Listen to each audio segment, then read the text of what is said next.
Salut chers assoiffés de Dieu, bienvenue dans ce dernier épisode de la première saison de cette série intitulée Confidence avec une femme de la Bible. Ne t'en fais pas, on va continuer à apprendre sur ces femmes, on va continuer à explorer leur vie, voir encore comment est-ce que leurs histoires peuvent encore nous impacter et comment le Dieu qui les a accompagnés, le Dieu qui a été avec eux, le Dieu qui les a guéris, le Dieu qui a exaucé leurs prières, le Dieu qui les a délivrés, l'a fait pour elles, alors il peut aussi le faire pour nous aujourd'hui. Parce que je crois fermement que la parole de Dieu, elle est vivante et que quand tu t'appropries la parole de Dieu, tu t'appropries les promesses de Dieu, ta vie est complètement changée.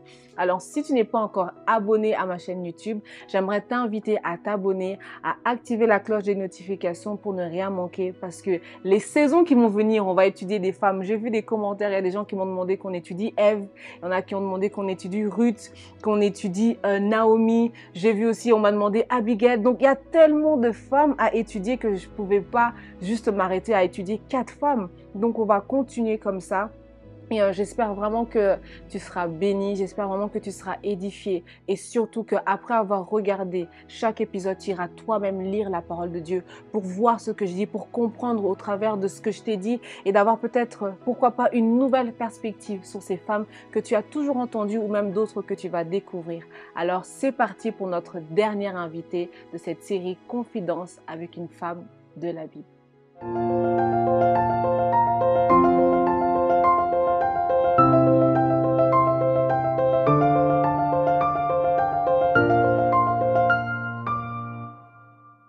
Aujourd'hui, nous avons avec nous une femme dont l'histoire est souvent racontée au travers des autres. Mais aujourd'hui, elle est là pour partager son vécu, pour partager avec nous son ressenti et également aussi son parcours. Bonjour Agar, bienvenue, merci d'être avec nous. Bonjour Christelle, merci pour cette invitation. J'ai vu l'interview de Sarah et c'est vrai que son histoire est marquante. Mais aujourd'hui, je suis heureuse d'avoir l'opportunité de partager la mienne. On parle souvent de moi comme la servante de Sarah ou encore comme la maman d'Ismaël. Et derrière tous ces titres, il y a une femme, il y a une maman solo avec ses défis, ses luttes, mais aussi avec mes rencontres avec Dieu. Et aujourd'hui, je suis heureuse de pouvoir raconter mon histoire. Agar, tu as mentionné que l'on parle souvent de toi comme la servante de Sarah ou encore la mère d'Ismaël. Est-ce que tu pourrais nous en dire un petit peu plus sur tes origines et nous dire en fait qui es-tu? Je suis égyptienne, descendante de Cham, le fils de Noé.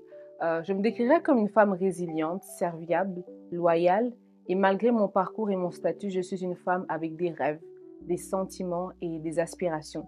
J'ai travaillé chez Abraham et Sarah pendant des années et un jour, tout a basculé. Une femme avec des rêves et des aspirations. Agar, ton histoire, c'est une histoire vraiment pour te dire vrai qui me parle beaucoup. Est-ce que tu pourrais nous parler de ce moment où quand tu dis tout a changé? Tout a basculé avec la demande de Sarah. Donc ça faisait 10 ans qu'Abraham et elle avaient reçu une promesse d'un héritier par Dieu. Mais Sarah avait des difficultés à concevoir. Alors, elle m'a demandé de porter son enfant. C'était une pratique courante à l'époque, une sorte d'arrangement. Et au début, je ne mesurais pas vraiment l'ampleur de cette demande. Je pensais simplement que je faisais ce qui était nécessaire et au fur et à mesure que le temps passait et que l'enfant grandissait en moi, j'ai commencé à me rendre compte de l'importance de ce lien. J'ai commencé à aimer cet enfant. Agar, c'est intéressant que tu dis que tu n'y pensais pas beaucoup au début, mais que c'est avec le temps que tu as commencé à voir les choses différemment, surtout quand tu es tombée enceinte, c'est ça? Oui, au début, je ne pensais pas beaucoup à tout ça, mais plus j'avançais dans ma grossesse, et plus je commençais à me sentir différente. J'avais l'impression d'avoir un peu plus de valeur, comme si je devenais spéciale, tu vois? Et je portais l'enfant d'Abraham, le seul qu'il avait jusqu'à présent, moi, une simple servante. Et je me suis dit que peut-être que cet enfant pouvait aussi faire partie de cette grande promesse. Et ça m'a donné un sentiment de dignité, un peu comme si je n'étais plus qu'une simple servante. Et je ne voulais plus me laisser faire. Et Sarah avait pris cela pour de l'arrogance. Elle a très vite senti que sa place et son rôle d'épouse légitime étaient en danger. Elle a dit à Abraham que je la méprisais. alors que c'est elle qui s'est montrée très dure envers moi. Et dans son interview, Sarah dit que je suis partie sans rien dire, mais c'était pas sans raison. J'avais tellement souffert de cette situation que j'avais décidé de m'enfuir pour mon bien, mais également aussi pour le bien de mon bébé. Et je me suis retrouvée dans le désert, enceinte, seule et sans rien. Dans le désert, enceinte, seule et sans rien. Waouh, ça devait vraiment pas être facile. Et là, un ange de Dieu t'est apparu. Qu'est-ce qu'il t'a dit précisément? C'était incroyable. Moi qui me sentais abandonnée, invisible, oubliée. Et pourtant, Dieu m'a vue. Moi, une simple servante, je n'étais pas invisible aux yeux du grand Dieu. Il me connaissait, il connaissait mon nom et il savait qui j'étais et ce que je traversais. Et dans le désert, près d'un puits, l'ange de l'Éternel m'a appelée Agar, servante de Saraï. D'où viens-tu et où vas-tu? Je lui ai dit que je fouillais loin de chez Sarah, mais ce n'était pas tout. Il m'a dit de retourner vers Sarah et de m'humilier sous sa main. Je t'avoue que sur le moment, ce n'était pas vraiment ce que j'avais voulu entendre. Retourner là-bas, après tout ce que j'avais subi. Mais l'ange ne s'était pas arrêté là. Il m'a fait une promesse que ma descendance serait si nombreuse qu'on ne pourrait la compter, que j'aurais un fils qui s'appellerait Ismaël, qui veut dire Dieu entend, qu'il serait comme un âne sauvage et qu'il s'opposerait à ses frères, mais qu'il assurera sa place en face d'eux. Et là, j'ai compris. Dieu n'était pas indifférent à ma souffrance. Il avait un plan pour moi et un plan pour mon fils. C'est pourquoi j'ai appelé l'Éternel Ata El-Roi, ce qui veut dire le Dieu qui me voit. Après ça, je suis retournée chez Abraham et Sarah, mais comment te dire, j'étais vraiment différente. Waouh, rencontrer Dieu de cette manière, j'imagine bien comment ça a pu vraiment te changer. Et effectivement, tu n'étais plus vraiment la même personne en rentrant chez Abraham et Sarah, mais maintenant que tu es retournée chez eux, comment ça s'est passé ton retour? Comment les choses ont évolué? Oui, c'était pas facile, je t'avoue. Retourner sous l'autorité de Sarah après tout ce que j'avais vécu ne m'enchantait pas. Mais j'avais une promesse de Dieu. Et c'est ce qui m'a aidé à pouvoir m'accrocher. Je savais que Dieu avait un plan pour moi et pour mon fils. Alors, on a essayé de vivre, comment je pourrais dire ça, un semblant de paix, mais on n'était pas les meilleurs amis du monde. J'ai appris à rester à ma place et à accepter ma situation. Mais j'étais heureuse de voir mon fils Ismaël grandir, prendre confiance en lui. Et puis un jour, tout a changé. Sarah est tombée enceinte. C'était incroyable. À son âge, elle avait réussi à tomber enceinte et je me suis dit non, ça c'est certainement Dieu. Ce n'est que lui qui est capable de faire quelque chose comme ça. C'était un miracle, un vrai témoignage de la puissance de Dieu. Oui, tomber enceinte à cet âge, c'était vraiment un miracle de Dieu. Malheureusement, il y a eu un incident où toi et ton fils avaient dû être renvoyés de chez Abraham et Sarah. Est-ce que tu pourrais nous parler un peu plus de cet incident-là? Euh, Quand Isaac avait été sevré, Abraham avait fait une grande fête en cette occasion spéciale et les enfants jouaient ensemble. Ismaël et Isaac avaient quand même un grand écart d'âge, ils avaient 15 ans de différence. Et ce n'était pas toujours facile pour eux de créer des liens entre frères, surtout vu la situation. Et en jouant, Ismaël a fait une petite réflexion, mais une blague qu'il faisait avec Isaac, rien de bien méchant. Et là, Sarah s'est emportée. J'ai pas compris. Elle était furieuse. Elle est allée se plaindre encore une fois, disant que mon fils se moquait de son fils et qu'elle ne voulait pas que le fils de l'esclave puisse hériter avec son fils. Mais pour qui elle se prenait? Elle a réussi à convaincre Abraham que nous devions partir. Et même si cette décision n'a pas plu à Abraham et qu'il a fait le cœur lourd, il nous a quand même mis dehors. Et cette fois-ci, j'ai dû quitter cette maison, non pas par choix, mais parce que j'avais été rejetée. Christelle, j'étais dévastée. Abraham nous a donné quelque chose pour notre voyage, mais ce n'était pas suffisant pour pouvoir vivre et survivre dans le désert. On n'avait pas assez. Waouh, Agar. En tout cas, j'imagine combien ça n'a pas dû être facile de se retrouver chassée de cette maison sans rien, avec ton fils et vivre votre vie tous les deux. Ça devait vraiment être une épreuve hein, pour vous. Mais je sais que tu as rencontré Dieu. Est-ce que tu pourrais nous en dire un petit peu plus sur ta deuxième rencontre avec Dieu et comment est-ce qu'il a intervenu en ta faveur et en la faveur de ton fils Ismaël? Au matin, nous avons quitté la maison avec le peu qu'Abraham nous avait donné. Mais très vite, on s'est perdu dans le désert de Beersheba. L'eau s'est épuisée. La faim et la soif nous ont accablés et la fatigue a fini par nous briser. J'étais convaincue hein, que c'était la fin. Je ne pouvais pas supporter l'idée de voir mon fils mourir sous mes yeux. Quel parent le pourrait?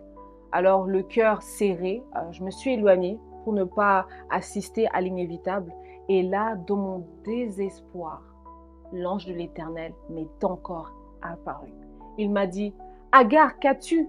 N'aie pas peur, car Dieu a entendu la voix du garçon là où tu l'as laissé. Lève-toi, retourne vers ton fils et prends-le par la main, car je ferai de lui une grande nation. » À cet instant, Christelle, mes yeux se sont ouverts et j'ai vu le puits dans le désert, l'eau de la vie, un miracle. Dieu nous avait encore sauvés, Ismaël et moi. Waouh, Dieu est vraiment un Père responsable. Et après ces moments où Dieu vous a sauvé, comment s'est déroulée votre vie dans le désert? Comment est-ce que vous avez réussi à reconstruire une nouvelle vie, Ismaël et toi? Dieu a été vraiment bon envers nous. Il a vraiment pris soin de nous. C'est un Père responsable. Et mon fils et moi, nous avons vécu dans le désert de Paran et Ismaël est devenu un habile chasseur d'arcs. Et on s'est établi là, loin du tumulte. J'ai choisi pour lui une belle femme parmi les Égyptiennes. Et mon fils a eu beaucoup d'enfants. Dieu avait vraiment un plan pour nous. Et je suis reconnaissante que Dieu m'a vue lorsque personne ne me voyait. En tout cas, un grand merci Agar. Merci de nous avoir partagé ton histoire. Et est-ce que tu aurais un message pour une femme qui nous suit, pour quelqu'un qui nous regarde en ce moment? Je voudrais adresser mon message à toutes les mamans et plus précisément à celles qui élèvent seules leurs enfants. Chère maman, vous qui avez été abandonnée et rejetée par ceux que vous pensiez être là pour vous soutenir dans cette aventure, je veux que vous sachiez que Dieu vous voit. Même lorsque vous vous sentez seule, invisible ou même encore incomprise, il vous connaît, il connaît votre nom, il voit vos sacrifices, vos larmes et les défis que vous traversez. Élever un enfant, c'est élever une nation. Ce n'est pas une simple tâche, c'est un acte puissant, un privilège que Dieu vous a donné. Vous faites un travail exceptionnel, même si cela ne se voit pas toujours. Si Dieu a pu prendre soin de moi, une servante rejetée, il saura aussi prendre soin de vous et de vos enfants. Ne baissez pas les bras. Dieu marche avec vous à chaque pas. Alors prenez courage, que le Seigneur vous bénisse. Merci beaucoup à toutes celles et ceux qui sont restés encore jusqu'à la fin de cette interview et surtout qui avaient suivi cette série depuis notre première invitée qui était Léa. Si tu veux avoir l'histoire de Agar, si tu veux connaître l'histoire de Agar, tu peux retrouver son histoire dans Genèse 16, dans Genèse 21, du premier verset jusqu'au verset 21. Et j'aimerais te poser une question, toi qui as eu à suivre toutes les femmes que j'ai eu à partager au travers de cette série Confidence avec une femme de la Bible. Quelle était la femme qui t'a le plus interpellée? Quelle a été une partie de son histoire qui t'a le plus touché? Ou même s'il y avait quelque chose de son histoire que tu ne connaissais pas et que tu as appris, qu'est-ce que ça t'a fait d'apprendre quelque chose de nouveau sur une histoire qui a toujours été là, que peut-être tu connais depuis longtemps?